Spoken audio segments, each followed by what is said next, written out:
Hello friends, मैं तपन दास आको नतुन एटा recipe सकलोके स्वागतम। तो बंधुसकल आज मैं देखाब विचारिम आपलोके निजर घरते समोसा केनेকৈ बनाब पारिब। जदि चाब विचारिसे आरु जदि शिकिब विचारिसे तेतियाह'ले भिडिओটো स्किप नकराকৈ सम्पूर्ण भिडिओखिनि चाওক। गोटेই प्रसेस आरु गोटेইখিনি মানে কেনেকৈ বনাব লাগে, কেনেকৈ কি কৰিব লাগে গোটেইখিনি মই দেখুৱাই দিম আৰু কৈ দিম।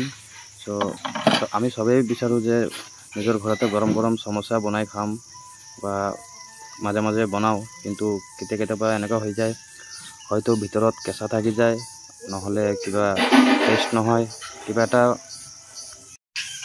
ভুল থকাৰ বাবে। সো যেতিয়া বৰষুণ বতৰ দিয়ে তেতিয়া আমাৰ এনেকুৱা লাগে যে গৰম গৰম সমোসা নিজৰ ঘৰতে বনাই খাওঁ। সমোসা চাটনিৰ লগত হওক বা মিঠাইৰ লগত, গোলাপ জামুন বা ৰসগোল্লাৰ লগত হওক, সকলো লগতে খাই ভাল লাগে। কেতিয়াবা ঘৰত যদি আলহী আহে কোনোবা, তেনেহ'লে আমি সকলোৱে ভাবোঁ যে গৰম গৰম সমোসা খুৱাম, কিন্তু আনি দিব নোৱাৰোঁ। তো চলো ব্লগ ভিডিঅ'টো ষ্টাৰ্ট কৰোঁ। চবতছে আগত মই লৈছোঁ ময়দাখিনি মই এনেকৈ মিলাই লৈছোঁ। তাৰপিছত লগতে দি দিছোঁ কালাজিৰা আৰু জোৱাইন আৰু কালাজিৰাটো দিলে ফ্লেভাৰটো বহুতেই ভাল হয়। লগতে দি দিছোঁ সোৱাদ অনুসৰি নিমখ। তাৰপিছত এইপিনে ডালদাটো গৰম হৈ গ'ল। মৈয়ামটো ডালদা দিব লাগিব। 1 কেজি ময়দাত 200 গ্ৰাম দিব লাগিব। আপোনালোকে যেতিয়া বনাব তেতিয়া নিজৰ হিচাপতে মিলাই ল'ব। মই কৈ দিছোঁ 1 কেজি ময়দা হ'লে 200 গ্ৰাম ডালদা দিব লাগিব। তাৰপিছত লগতে দিছোঁ পানীটো কমাই দি মাৰিব লাগিব আৰু হালকা গৰম হ'ব লাগিব পানীটো। মই আগৰ পৰা বনোৱা অভ্যাস আছে আৰু মই নিজে কাৰিকৰ হয়, সেইটো কাৰণে মই একেবাৰে পানীটো দি লৈছোঁ আৰু মাৰি লৈছোঁ। আপোনালোকে একেবাৰে নিদিব, নহ'লে ময়দাটো গিলা হৈ যাব। গিলা হৈ গ'লে তাৰপিছত আপোনাৰ ড্ৰটো ভাল নহ'ব। তো এনেকৈ টাইট কৰি মাৰি ল'ব। মই চাওক টাইটকৈ মাৰিছোঁ। কম পানী দিব আপোনালোকে। মইতো বাৰু একেবাৰে দি লৈছোঁ। এইটো চাওক এতিয়া টান হৈ গৈছে। মই এতিয়া ঢাকি থৈ দিছোঁ আধা ঘণ্টাৰ কাৰণে। আধা ঘণ্টা ঢাকি থ'লে ময়দাটো চফ্ট হৈ যাব। এতিয়া মই কেৰাহীটো বহাই দিছোঁ আৰু কেৰাহীটো গৰম হ'ব দিব। গৰম হোৱাৰ পিছত তেল ঢালি দিছোঁ। তেলটো দি অলপ লৰাই লৈছোঁ। লৰাই ল'লে মানে যিখিনি হেৰি আছে মোৰ আলুটো লাগি নধৰিব। এতিয়া দি দিছোঁ লগতে বাদাম, আৰু প্ৰথমতে বাদামটো মই ফ্ৰাই কৰি ওলাই ল'ম। অলপ এনেকৈ হেৰি কৰি লৈছোঁ। হালকা ব্ৰাউন কালাৰ হ'ব দিব লাগিব। ব্ৰাউন কালাৰ হ'লে তাৰপিছত ওলাই দিম। আৰু মোৰ ঝাঁঝৰাটো হৈ গৈছে চক্ৰবিৰ নিচিনা। এইটো চাওক এতিয়া বাদামটো ব্ৰাউন কালাৰ হৈ গৈছে, অলৰেডি ফ্ৰাই হৈ গ'ল। এতিয়া মই ওলাই দিছোঁ কিবা এটা বাচনত। আপোনালোকেও হেৰি কৰি ল'ব। মই এইটো ঢাকনটো ওলাই দিছোঁ। তো লগতে দিছোঁ শুকান জলকীয়া আৰু তেজপাত। শুকান জলকীয়াৰ দিলে আৰু তেজপাতৰ ফ্লেভাৰটো মানে ভাল হয়। শুকান জলকীয়া এনেও ভাল লাগে তেলত ভাজি খালে, সেইটো কাৰণে অলপ দি পেলাই ফ্ৰাই কৰি লৈছোঁ। ক'লা হৈ গ'লে, ক'লা নোহোৱালৈকে হেৰি নকৰিব। তাৰপিছত দিছোঁ এতিয়া মই গোটা ধনিয়াটো দিলে মানে যেতিয়া চিঙৰাটো আমি খাওঁ সমোসাটো দাঁতৰ তলত পৰিলে মানে ভাল লাগে। আৰু লগতে দিছোঁ কালাজিৰা আৰু জোৱাইন। মানে কিছুমানে আছে পাঁচফোৰণ দিয়ে, কিন্তু পাঁচফোৰণ দিলে কি হয় মেথি দানা থাকে, সেইটো কাৰণে তিতা হয়। তাৰপিছত লগতে দি দিছোঁ গ্ৰীণ মটৰটো মই আগতে তিয়াই লৈছিলোঁ ৰাতি। তাৰপিছত লগতে দিছোঁ কেঁচা জলকীয়া আৰু আদা দুটাই মই মিক্সি গ্ৰাইণ্ডাৰত পিচি লৈছিলোঁ। আপোনালোকে গ্ৰীণটোও দিব পাৰিব, মই ৰঙাটো দিছোঁ। আৰু লগতে দিছোঁ হালধিটো কমাই দিব লাগিব। বেছি দিলে তিতা লাগিব, গোটেই হেৰিটো বেয়া হৈ যাব। তাৰপিছত লগতে দিছোঁ মই জিৰা পাউডাৰটো অকণমান বেছিকৈ দিব লাগিব। এনেও জিৰা পাউডাৰ যিকোনো বস্তুতে ভাল লাগে, বা বিস্কুটতে হওক হেৰি হওক। তাৰপিছত লগতে দিছোঁ শুকান জলকীয়া গুড়িটো অলপ কমাই দিব লাগিব, যিহেতু মই কালাৰৰ কাৰণে দিছোঁ। আপোনালোকেও পাৰিলে দিব পাৰে, নহ'লে নিদিব পাৰে, দিলেও কোনো কথা নাই। মইতো এইটো কাষ্টমাৰে খাব, সেইটো কাৰণে দিছোঁ। লগতে দিছোঁ মই ধনিয়া পাউডাৰটো মই কমাই দিছোঁ, কাৰণ আগতে মই গোটা ধনিয়াটো দিছিলোঁ আৰু এতিয়া এইটো দিছোঁ অলপ ফ্লেভাৰৰ কাৰণে, মিক্সিং হ'বৰ কাৰণে। বেছি নিদিব। এতিয়া মই মছলাটো আৰু লগতে দিছোঁ মই কষ্টুৰি মেথি পাতাটো দিছোঁ, ফ্লেভাৰৰ কাৰণে ভাল হয়, স্মাইল এটা ধুনীয়া আহে। এইকেইটা দি মছলাটো অলপ ফ্ৰাই কৰি ল'ব লাগিব। ল' ষ্টিমত ফ্ৰাই কৰিব লাগিব। হাই ষ্টিমত ফ্ৰাই কৰিলে মছলাটো জ্বলি যাব। তাৰপিছত লগতে দিছোঁ মই বইল আলু। চাই লওক, আপুনি পাৰিলে হাতেদি ভাঙি ল'ব পাৰে, মই গোটাই দি দিছোঁ। তাৰপিছত এনেকৈ লৰাই ল'ম, এনেকৈ মিলাই লৈছোঁ। এতিয়া ষ্টিমটো অলপ মিডিয়াম কৰি দিব লাগিব। তাৰপিছত লগতে দিছোঁ সোৱাদ অনুসৰি নিমখটো বাৰু আপোনালোকে যিমান কোৱাণ্টিটিত বনাব সমোসাটো, মছলাটো সেইটো মতে নিমখটো দি দিব, নহ'লে নিমখ বেছি হৈ গ'লে পিছত খাব নোৱাৰিব। নিমখ কম হ'লে বাৰু পিছত মিলাব পাৰি, কিন্তু বেছি হ'লে মিলাব নোৱাৰি, দিগদাৰ হৈ যাব। কাৰণ এইটোতো জোল চব্জি নহয় না, এইটো সমোসা ভাজি হয়। সেইটো কাৰণে নিমখটো নিজৰ আইডিয়া মতে দিব। চবতকৈ ডাঙৰ কথা হৈছে মেইন আইডিয়া। আমি সকলোৱে বনাওঁ, কিন্তু আইডিয়াটো নোহোৱাৰ কাৰণে গণ্ডগোল হৈ যায়। তো লগতে মই দি দিছোঁ গৰম মছলা আৰু বাদাম, যিটো মই ভাজি ৰাখিছিলোঁ। এতিয়া দুটাই দি মই মিলাই লৈছোঁ। তাৰ আগতে মছলাখিনি ভালকৈ ভাজি ল'ব লাগিব, তাৰ পিছতে দিব বাদাম আৰু গৰম মছলাটো। তো এতিয়া মই ষ্টিলৰ মগ এটা লৈ লৈছোঁ। মোৰ মছলাটো অলৰেডি ভাজা হৈ গ'ল। মই মগেদি এনেকৈ ভাঙি লৈছোঁ। আপোনালোকে যদি এনেকৈ নোৱাৰে তেনেহ'লে হাততে হেৰি কৰি তাৰপিছত বনাব। এইটো চব ধুনীয়াকৈ মোৰ চব্জিটো হৈ গ'ল, চিঙৰা ভাজিটো। তো এনেকৈ বনাব। তাৰপিছত যিখিনি এই ময়দাটো মোৰ আছিলে যে, দৌৰটো পূৰা অলৰেডি হৈ গ'ল চফ্ট হ'বৰ কাৰণে, সেইটো কাৰণে মই ঢাকি থৈ দিছিলোঁ। তো আপোনালোকেও যদি হেৰি কৰে তেনেহ'লে ঢাকি থৈ দিব, তেতিয়াহ'লে অসুবিধা নহ'ব। তাৰপিছত ইমান ধুনীয়া হেৰি হৈছে, চফ্ট হৈ গৈছে।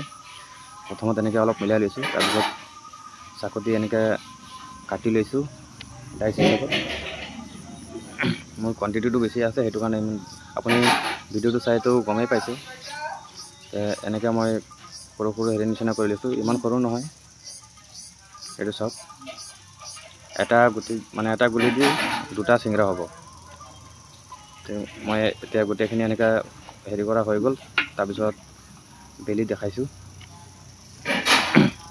যিহেতু মই দুটামান বেলি আপোনালোকক দেখাই দিছোঁ ভৰুৱাই। তাৰপিছত এইপিনে মোৰ এছিষ্টেণ্ট আছে, সি বেলি দিব সেইবিলাক। তো বেলা হৈ গ'ল। এইটো চাওক, মই এটা ভৰাইছিলোঁ, মই আকৌ দেখাই দিছোঁ এটা ধুনীয়াকৈ শ্ল' মোশ্যনত। চবেই ভাবে যে সমোসাটো নিজৰ ঘৰতে বনাম আৰু ধুনীয়াকৈ হেৰি কৰি, কিন্তু কৰে ঠিকেই, কিন্তু কৰাৰ পিছতো কিবা নে কিবা কমি থাকে যে, সেইটো কাৰণে নহয়। হয়তো তেলত এৰি দিয়াৰ পিছত ফুলি যায়, নহ'লে তেল সোমাই যায়, নহ'লে কেঁচাটো থাকেই। আপোনাৰ ময়দাটো কেতিয়াবা ডাঠ হোৱাৰ কাৰণে কেঁচা থাকি যায়, কেতিয়াবা ভালকৈ নভৰোৱাৰ কাৰণে ফুলি যায়। তাৰপিছত কেতিয়াবা চব্জিটো ভালকৈ ছেট নভৰোৱাৰ কাৰণে, সেইটো কাৰণে হেৰি হৈ যায়। তো গোটেইখিনি মই সেইটো কাৰণে আপোনালোকক ভালকৈ শ্ল' মোশ্যনত দেখাই দিছোঁ আৰু কৈ দিছোঁ। ঠিক আছে, চাওক ধুনীয়াকৈ মই লাহে লাহে হেঁচি হেঁচি মই ভৰাই আছোঁ। এনেকৈ মিলাই দিছোঁ। সমোসাটো তেতিয়া ভালকৈ হেৰি হ'ব। চব এয়া চব দেখি পাইছে। প্ৰথমতে যোনটো ডাইনাৰ ফালে আছে সেইটো মই আনি এইফালে হেৰি কৰিছোঁ, লগাইছোঁ। তাৰপিছত বাওঁফালৰটো আনি লাগিলে আকৌ মই খুলি দেখাইছোঁ আৰু এবাৰ। সেইটো চাওক, যোনটো সোঁফালে আছে সোঁফালৰটো আনি বাওঁফালে মিলাইছোঁ, অলপ হেঁচি দিছোঁ অকণমান। তাৰপিছত অকণমান হেঁচি দি এতিয়া বাওঁফালৰটো আনি মাজত লগাব লাগিব। এইটো চাওক, মাজত লগাই তাৰপিছত এইটো চাওক, আকৌ দেখাই দিছোঁ, চাই লওক খুলি পিনে। এইটো মাজত লগাব লাগিব। এতিয়া ধৰি পিনে হেঁচি দিব লাগিব ধুনীয়াকৈ, ভাজটো মিলাই তাৰপিছত চেপি দিব লাগিব। এইটো চাওক, ধুনীয়াকৈ ভাজটো মিলাই তাৰপিছত চেপি দিব লাগিব। চেপি দিলে হৈ গ'ল। আপুনি লাগিলে এবাৰৰ জেগাত দুবাৰ চাব পাৰে, কাৰণ মোৰ হাতটোত যি স্পীড চলিব, মই স্পীডকৈও কৰি দেখাই দি আছোঁ, কিন্তু এইটো মই শ্ল' মোশ্যনত দেখাই আছোঁ, যাতে আপোনালোকে ধুনীয়াকৈ বুজি পায়, একো অসুবিধা নহ'ব। এইটো চাওক, হৈ গ'ল অলৰেডি ভৰোৱা।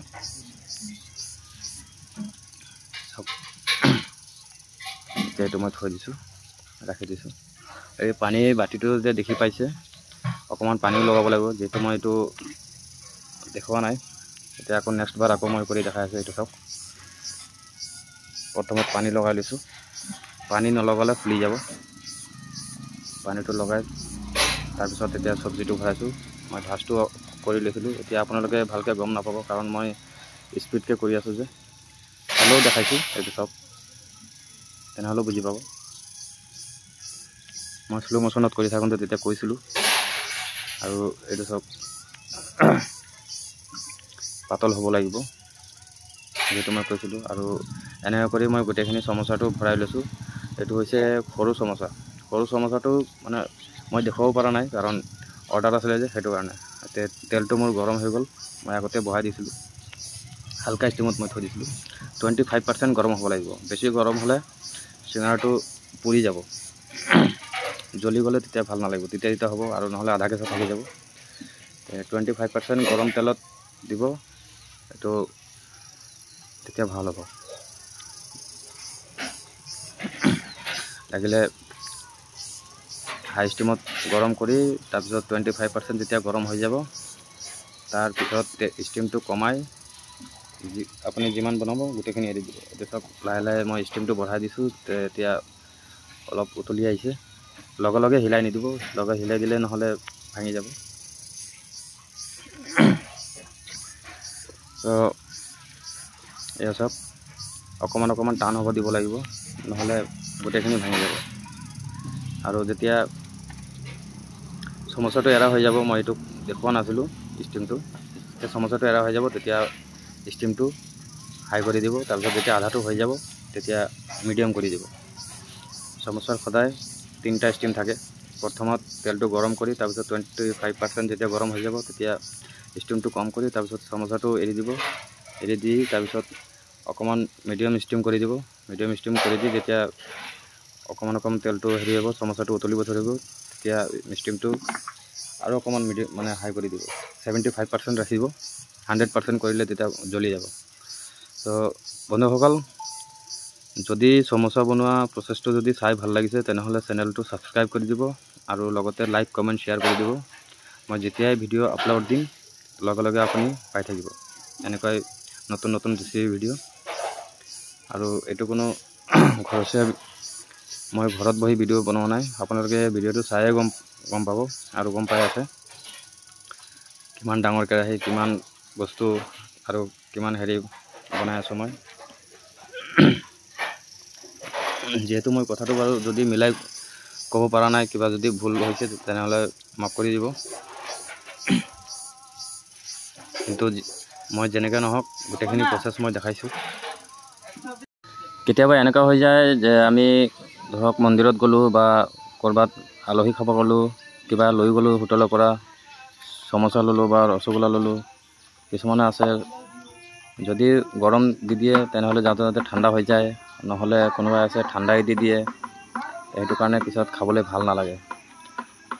বেলেগৰ পৰা যদি নিজে জানিম তেতিয়াহ'লে বেলেগৰ পৰা ল'ব দৰকাৰ নাই, নিজে ঘৰত গৰম গৰম বনাই লৈ যাম, তেতিয়া ভাল লাগিব খাবৰ কাৰণে। এইটো চব সমস্যাটো হৈয়ে গৈছে, এতিয়া নমাই দিব লাগিব। আৰু সৰু সমস্যাটো এইটো খাবৰ কাৰণে বেছি ভাল লাগে, এইটোৰ মছলাটো বেলেগ থাকে। আজি মই দেখাব পৰা নাই, নেক্সট হেৰিত হ'লে তেতিয়া মই দেখাই দিম। তেতিয়া হৈ গ'ল, এইটো নমাই দিম মই এতিয়া। হাই ষ্টিমতটো একদম ফ্ৰাই নকৰিব, মিডিয়াম ষ্টিমতে ফ্ৰাই কৰিব, তেতিয়া খাবৰ কাৰণে ভাল লাগিব, ক্ৰাঞ্চি হ'ব। চ' হৈ গ'ল, এইটো চাওক কিমান ধুনীয়াকৈ হৈছে। আৰু এইটো এতিয়া গোটেইখিনি মই সমস্যাটো হৈ গ'ল, সেইটো কাৰণে নমাই দিছোঁ। কিমান ধুনীয়া কালাৰ হৈছে গোটেইকেইটাই। চ' গাইজ, ভাল লাগিলে ছাবস্ক্ৰাইব কৰিব।